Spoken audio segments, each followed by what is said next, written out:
Welcome to the Inner Self-Confidence Podcast. I'm your host, Katie Delamont. Real talk for women who are done overthinking, freezing, or abandoning themselves.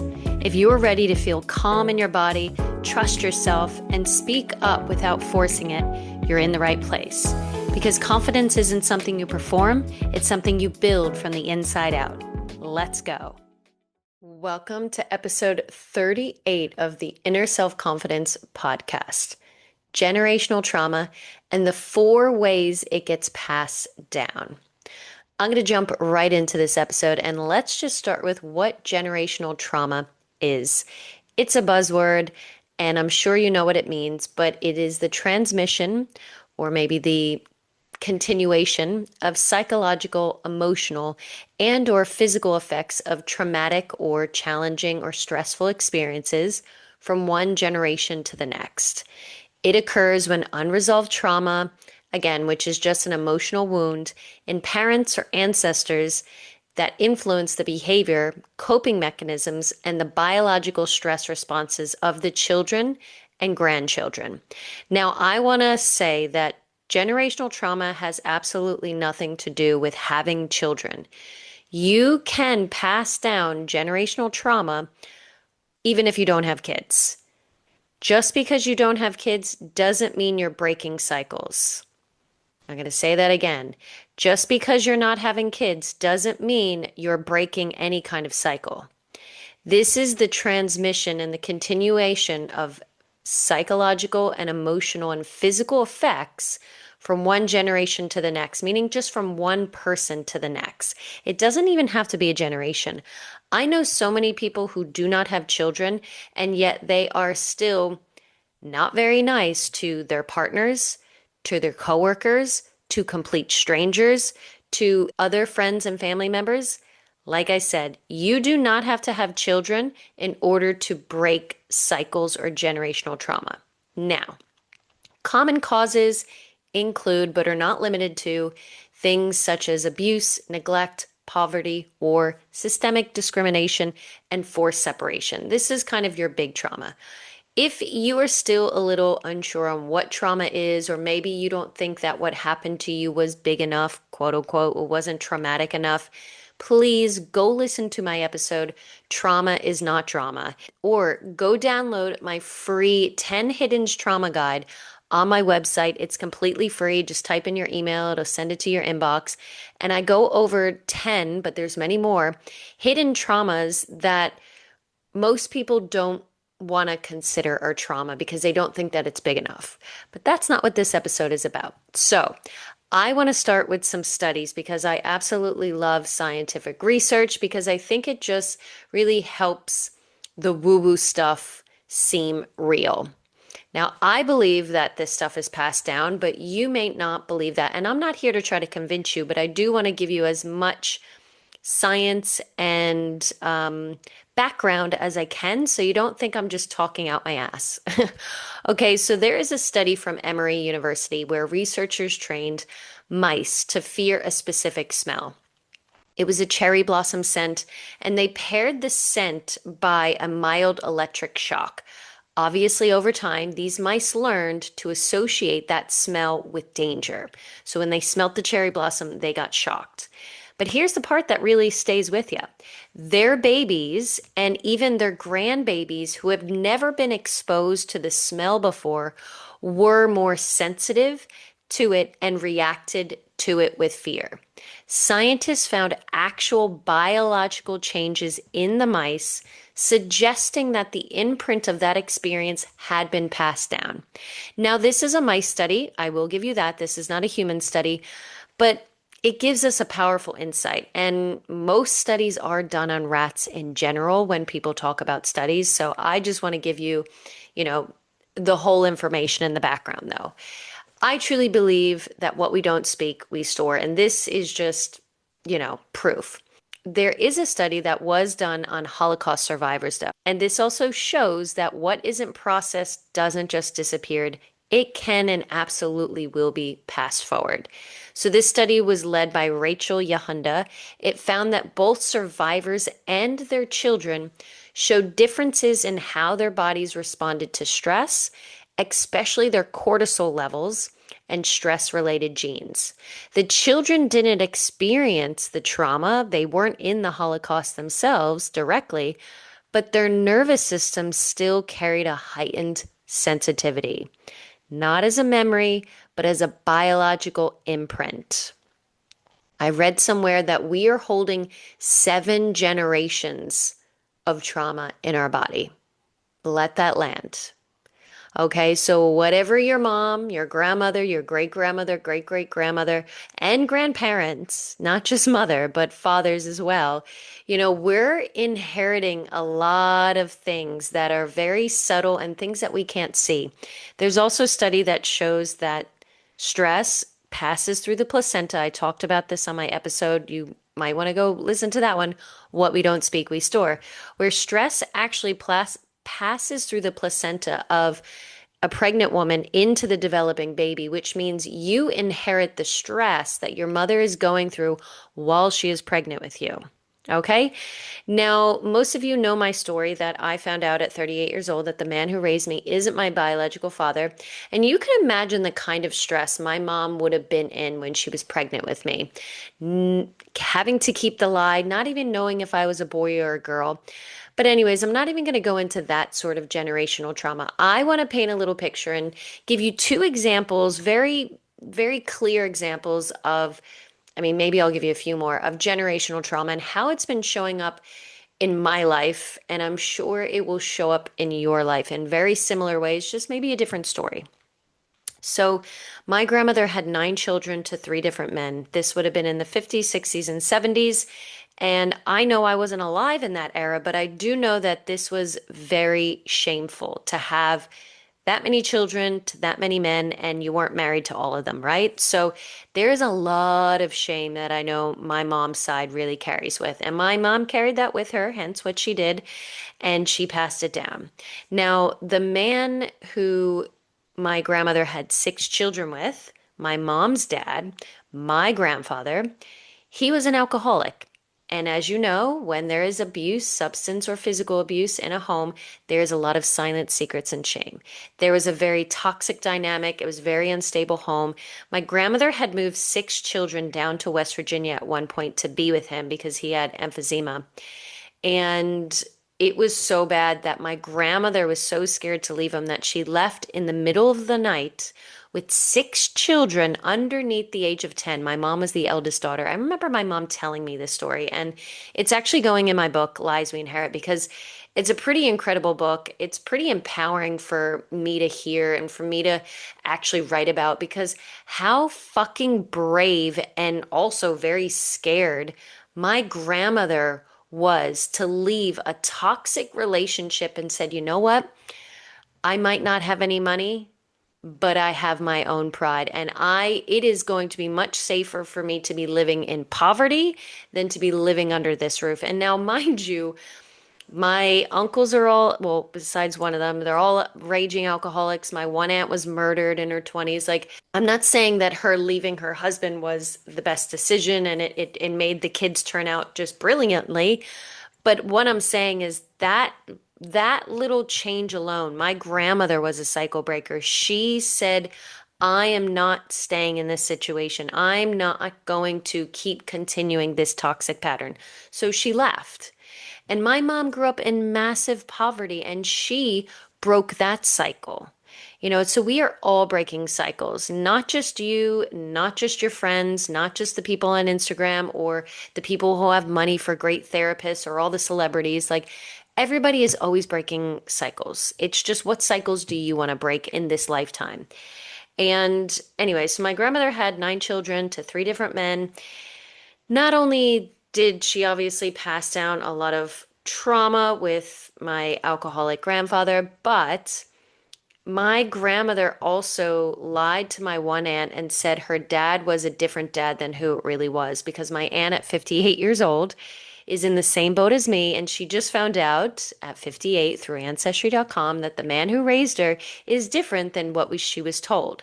Both my grandmother and her biological father have already passed away, and they both also died with that secret inside. So my mom literally did the same exact thing that her mom did. She watched her. Okay. Obviously, I don't have children, but I was one once.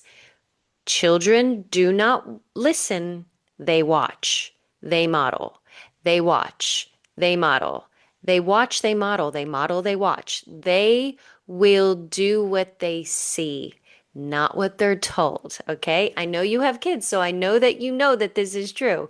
And now I'm going to get into the four ways that generational trauma gets passed down for everybody. Because I don't care who you are, where you're from, or if you had big T, little t, or anything in between, there will be things in your life that gets passed down that is not helpful for you. And you probably think that it's a personality trait. And this is the thing that I really want to bust. All these unhelpful behaviors like, oh, I can't focus. Oh, I feel like I can't make more money. And it's not about money, but it's these limiting beliefs that we carry as our personality and that we feel like they control our lives, or that we're really anxious, or we're hyper vigilant, or we just can't do this and we just can't do that. We sort of become limited. And someone I love, Jim Quick, he would always say, if you fight for your limitations, you'll get to keep them every single time. So think about what limitations you're fighting for. And you might even want to go back and actually think about, did this actually start with me? Or was this something I learned? So, number one, generational trauma gets passed down by learned behaviors and conditioning. This has a lot to do with obviously our society, our culture, and your family behaviors. So children absorb the emotional states, the coping mechanisms, and the relational patterns of their caregivers. If a parent has unprocessed trauma, which I'm sure they do, they are going to unconsciously model that trauma, like fear, hypervigilance, it's where you're super aware, the emotional shutdown, which is the go-to for most people, and or the self-sabotage, which we all love to do, or the self-saboteur, I like to call it. So, say you grew up with an alcoholic father. I'm just going to use that as a quick example. The children learn that men might not be safe, that love is unpredictable, that stability isn't guaranteed, and that you have to manage other people's emotions to survive. And so when I think about how my mom treated my dad, even though it was very painful, it was very hurtful, she lied, she manipulated, she definitely was a narcissist to my father. And now I'm not saying my father was a perfect man, and I can't comment, on his whole behavior or if he was or wasn't abusive. I don't know, like what happens behind closed door is their business. But what I do know is that obviously my mom was quite a bit of a narcissist to my dad, and I believe that comes from her witnessing her dad not behaving very well. So she felt like love was unpredictable, that men can't be trusted, and that stability is like she learned all these things by watching, and she grew up in such an unpredictable, unsafe, inconsistent like home. When I think of my mom's childhood, I just want to hug her. If like I have so much more compassion for my mom than I have ever in my life by doing this work. It almost makes me want to cry to think about the stuff she has gone through. And I'm just so proud of her. I really am. And I know we have our colorful background, but I know what she went through, and it wasn't easy. And she learned and was conditioned into a lot of things, and she did her absolute best. I truly do believe that. Did she still pass down really unhelpful behaviors for me? Yeah, absolutely. But I welcome the challenges to break the generational cycles. I welcome it. I am so proud of myself for creating a healthy, mature, loving marriage, even though I was never modeled one. Leads me to number two, epigenetics. So this sometimes people can think is a bit woo-woo.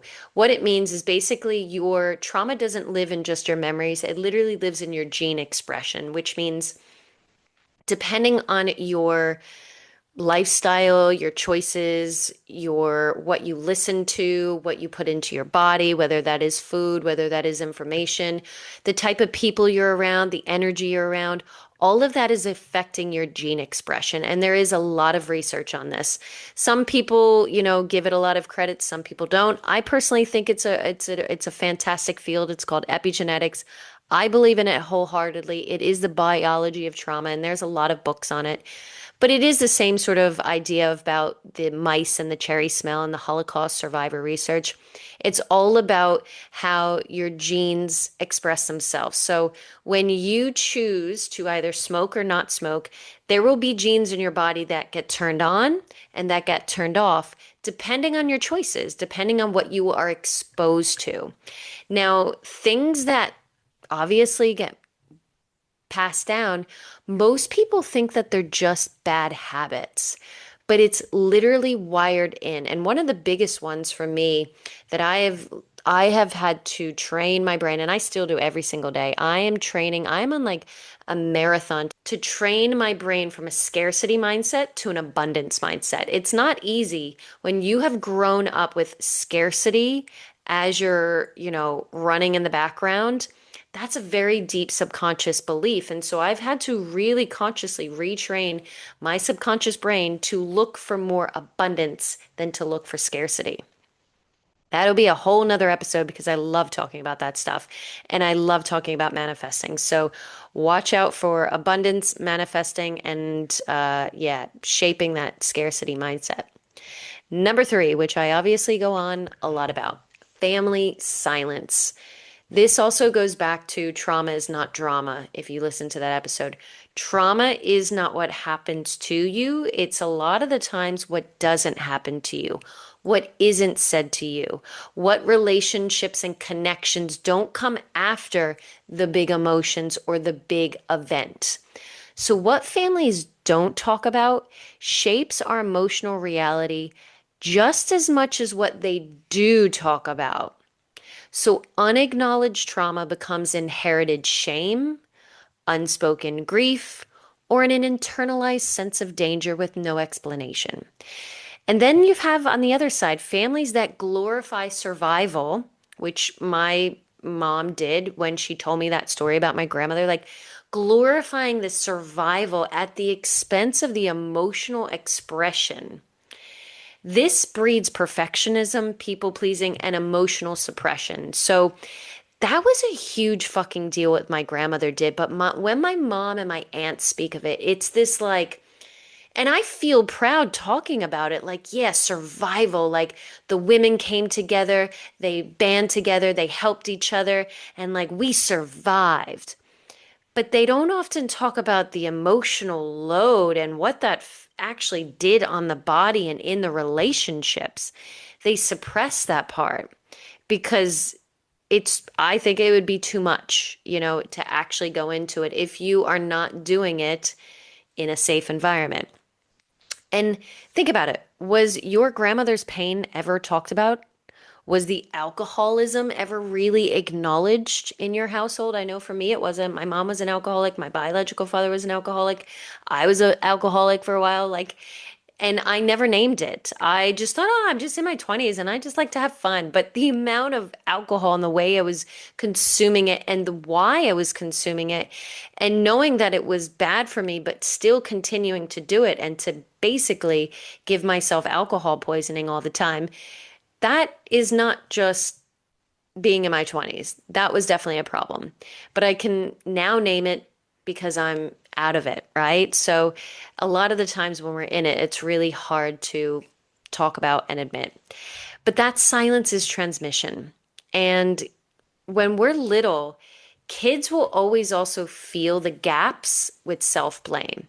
So I talked about this in another episode, but when you are little and say there is any stress or a heightened interaction going on around you, like your mom slams her purse down at the table or your dad slams the door, something happens to where it jolts you. You automatically, because children are self-centered and egoic because they don't know about the other part of the world besides themselves, They will always blame themselves for whatever it is. Well, mom must be bad because I did something and I have to make them happy. Dad must be mad because I did something and I have to make him happy. They have no idea that their parents have a thing called a job and that a job could actually affect their mood.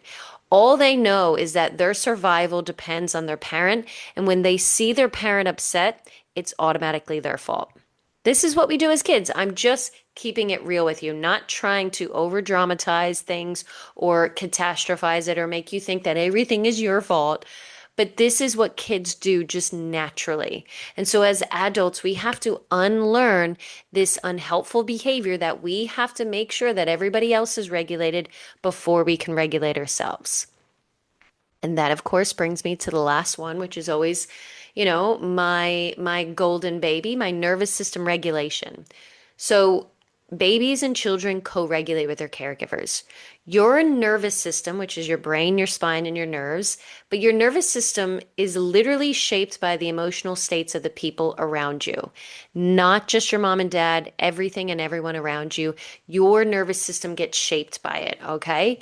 And so that means if your caregiver, the people who are around you the most, were constantly in fight or flight, or maybe they went into shutdown, because that's probably the most popular. Or more than likely, you had one who did the shutdown and one who did the fight or flight. That's what it was for me. My dad was in the shutdown, my mom was in the fight or flight. Now, even though I didn't directly experience maybe the trauma or maybe the stress, I embodied it and took it on because I co-regulated with my caregivers. So if my mom was in fight or flight, my nervous system probably would have went there too because I needed to co-regulate with her. If my dad went to shutdown, that's what my nervous system would have tried to go into. All right, we mirror each other to co-regulate. And of course, an example, if you have a home with an alcoholic parent, that home is unpredictable. The nervous system of that child in that house learned to stay on alert. That wiring, again, doesn't just disappear when you grow up or leave. This is Gabor Mate's findings, but he believes that ADHD is just a coping mechanism for the stress that the children felt when they were little. Because when you're little and your parents are stressed, you can't fight, you can't flee, you can't really shut down. You still got to be a baby, you got to be a child. You can't just sleep all the time. You just function as a baby and a child. Your coping mechanism is to distract yourself. So ADHD is just a really great coping mechanism for stress response. So instead of fighting, instead of fleeing, instead of shutting down, instead of people pleasing, because maybe we couldn't even talk, we distract, we avoid. That's what ADHD is. It's distracting yourself, avoiding yourself from feeling the stress, from not feeling it only, but actually regulating through it. Because when you regulate through it, you have to be with the uncomfortableness.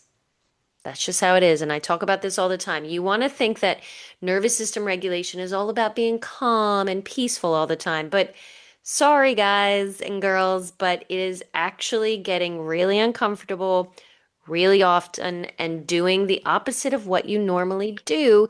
And so if you get distracted all the time, you do have that attention span to bring it back to the present moment. It's called training your brain. There's plenty of research on it. It's mindfulness. It at its best, it works. If you looked at this, I'm going to do an episode on mindfulness because I think it's one of the most underused tools out there. And if you want to heal anything, you absolutely have to master your mindfulness. Paying attention in the present moment without judgment. It's not easy to do over and over and over. Okay. Going off on my little tangent there of mindfulness and nervous system regulation, but there are a lot of books on this, and I'll just name a few. Of course, The Body Keeps the Score, the most famous one. There's another book called It Didn't Start With You. There is another book called Break the Cycle, Dr. something, but it's just called Break the Cycle. You could Google it.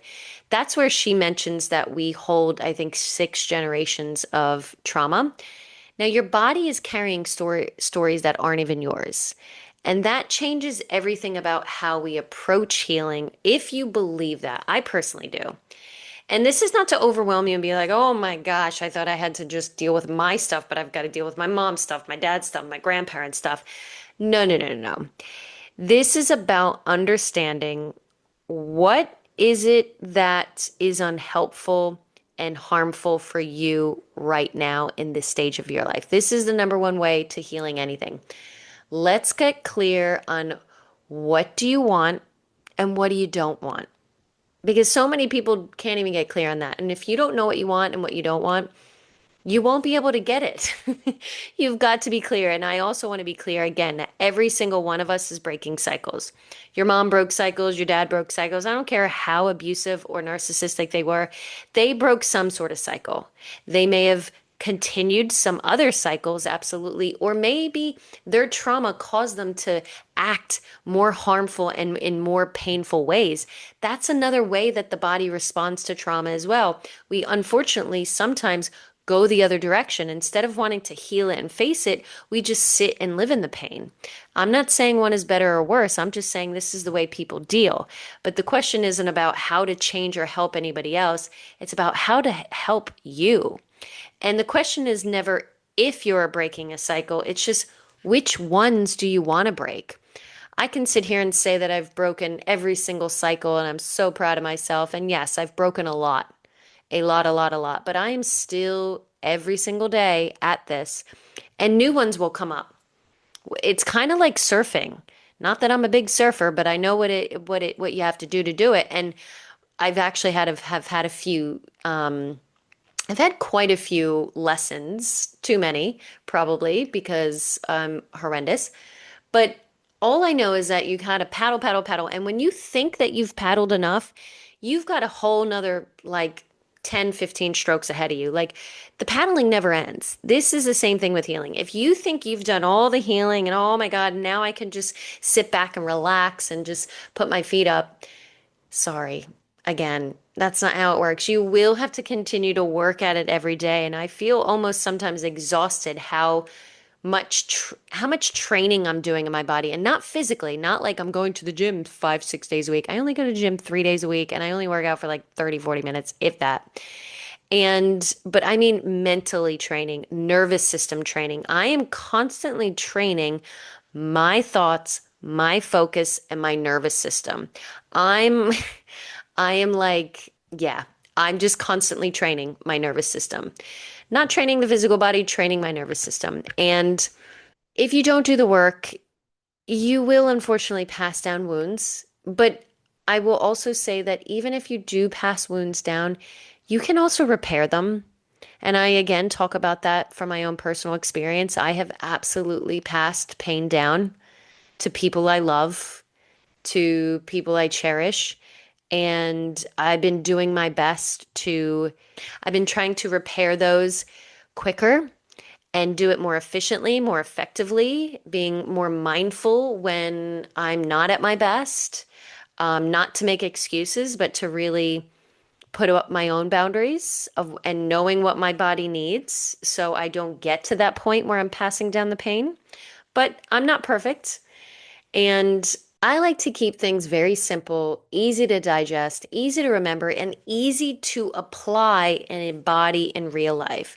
That's why last year I actually came up with the ABC method. This is before I did my 90 Days to Inner Self Confidence program. But then the A for ABCs stands for awareness. What did I inherit that isn't serving me? B, boundaries.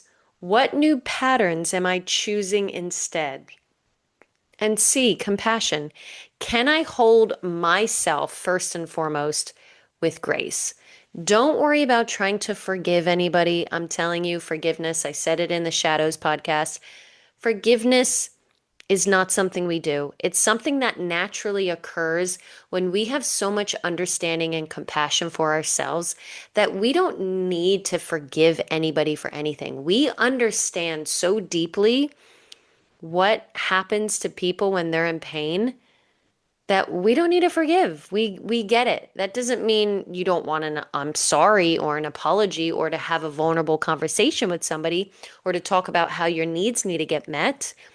But Forgiveness isn't something also you can ever force either. And I think you should feel all the feelings of anger and frustration and rage and resentment first before you even think about forgiving anybody.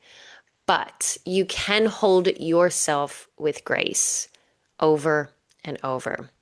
Now, my grandmother had 9 kids and a life full of pain that I'll never fully understand. And my mom had 5 kids before she was 40, and she's broken cycles I'll never understand. I mean, she took herself back to school in her 40s to get a college degree. She got her associate degree by taking classes at my high school and then finished a degree because she could never afford college. She grew up in deep poverty and she went and took herself back to school actually for human behavior, which is interesting because I think we've always, both of us have had a love for it. And there's so much that I don't know what she carried. And a lot of it I do have an understanding now that just brings me so much compassion for her. But I know what I'm choosing not to pass forward. Even though I'm choosing not to have children, I am still breaking generational trauma and curses and cycles because I'm not passing it down to my coworkers, to my husband, to strangers, to people I love.